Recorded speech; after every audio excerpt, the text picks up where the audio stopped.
বোনের গায়ে হেগে দিলাম। আজকে আমি ঠিক করেছিলাম বোনের সাথে একটা ভয়ানক প্র্যাঙ্ক করব। কিন্তু কি প্র্যাঙ্ক করব সেটাই বুঝে উঠতে পারছিলাম না।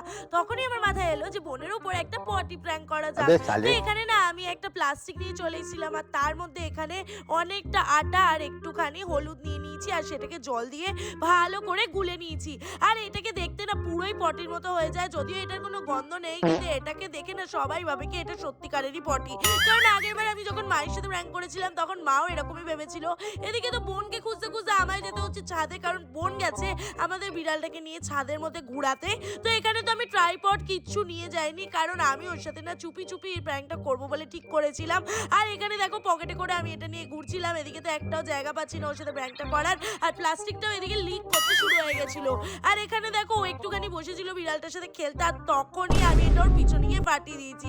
আর ভুলবশত আমি প্রত্যেকবারই প্লাস্টিকটা ফেলে দিই, তো প্লাস্টিকটা ফেলে দিয়েছি, যদিও ও কিছুই বুঝতে পারেনি। ও ভেবেছে যে আমি এখানে পটি করে দিয়েছি আর ও না কিছুক্ষণের জন্য চমকিয়ে গেছিল যে ছাদের মধ্যে আমি এরকম ভাবে কি করে পটি করলাম। তো যাই হোক, এখানে দেখো আমাদের বাড়ির বিড়ালটাও এখানে গন্ধ শুকতে চলে এসেছে, ও তো ভেবেছে এখানে আমি সত্যিই পটি করে দিয়েছি। তো যাই হোক, আমার জামা কাপড় লেগে আছে, ও এখানে তো আমাকে বলছে যে এত লোকজন আসবে এবার আমরা কি করব, কি করে এটাকে জল দেবো, কিছুই নেই এখানে। তো এই সমস্ত বলছিল, এদিকে তো ওর জামায় লেগে গেছে। আর এইসব করতে করতে না আমাদের ছাদে চলে এসেছিল একটা লোক, আর সেখানেই না আমার খুব লজ্জা লেগেছিল আর আমি তাড়াতাড়ি করে এটাকে ধুয়ে নিয়েছি। যাই হোক, তোমাদের কেমন লাগলো প্র্যাঙ্কটা সেটা কিন্তু অবশ্যই আমাকে কমেন্টে জানাতে ভুলো না।